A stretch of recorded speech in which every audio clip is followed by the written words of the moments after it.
Hi, today I'm in Newcastle Emlyn in the castle grounds.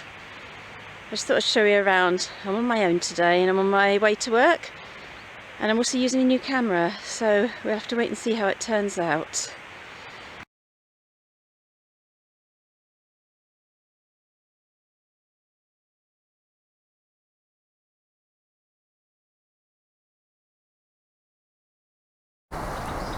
Okay, so here's the castle.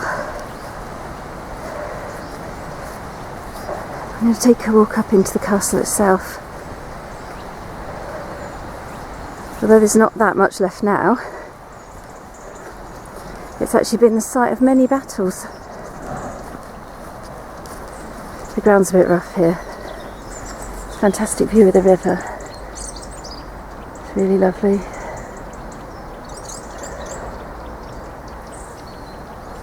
I've come here very early in the morning, otherwise it gets busy. It's a place I come quite often. It's usually quite peaceful, but there's a lot of tourism at the moment. Well, the castle was built in around 1240 by somebody called Sir Rhys. It then passed to his son, who got into a dispute with the King of England and lost. It became crown property. Perhaps the most famous story is that of the last dragon in Wales, coming up to the gatehouse. There were many other buildings here, but they've all but disappeared. Next to the Dragon Gate, which you've just seen a picture of at the beginning, there was a chapel. Right, so we're entering the castle.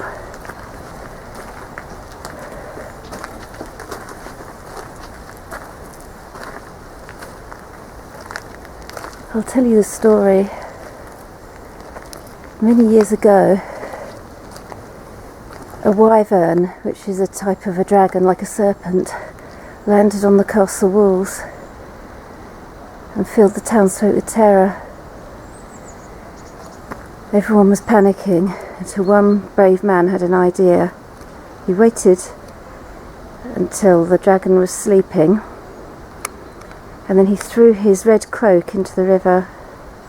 The dragon awoke and saw the cloak and pounced upon it.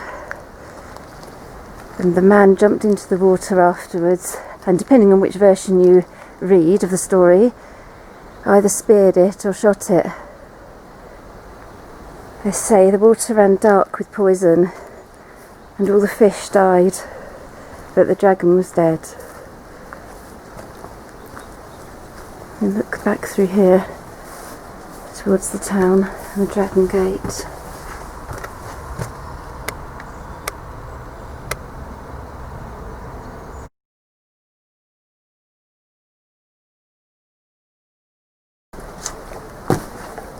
It's now widely thought that the dragon represented Owain Glyndŵr, the leader of the Welsh rebellion against the English, and his subsequent defeat.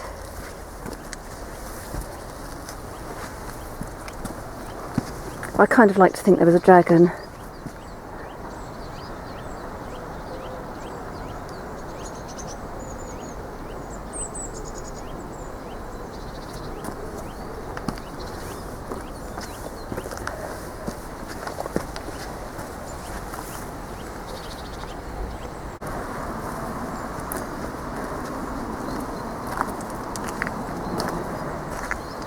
You can see here there's a bar on the ground.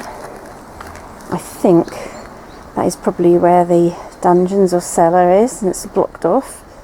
But quite a few years ago it did make the papers. Some people went down there or fell down there and got stuck and had to be rescued, so they sealed it. Unfortunately, I'd love to look at it because apparently it's really well preserved. It's probably in better nick than the rest of the castle.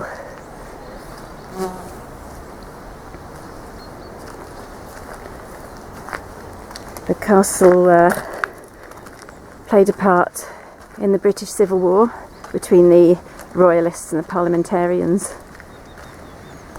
From what I can remember, this was a royalist area. The parliamentarians took the castle, then the royalists took it back, and it continued like this to change hands several times, until eventually the parliamentarians blew the castle up with gunpowder to stop it being used as a defensive point.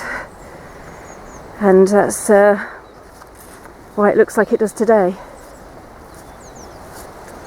We're now walking towards the dragon seat sculpture. The dragon is now celebrated. There's been a couple of dragon festivals, and this is a sculpture made by a local man from oak. You can see this is the back of the dragon, and it's a seat. People do come up here and sit here, and when the trees are less overgrown, you can see an amazing view. And here's the front.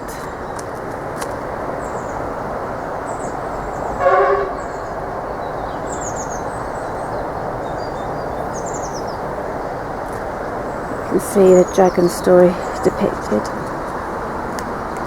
in these pictures. There's a dragon's egg floating down the river on a coracle. This tells the story of the new baby dragon. At the end of the video I will put some pictures of the information boards which tell the story.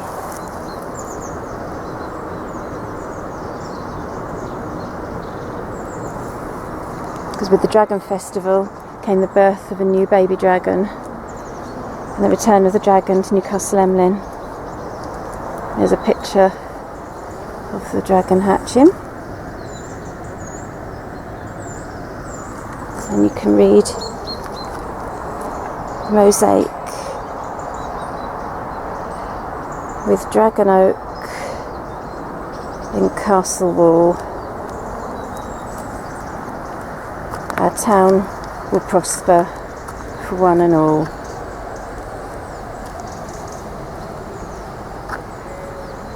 So there we are, the castle at Newcastle Emlyn. I hope you enjoyed watching. Thank you and bye for now.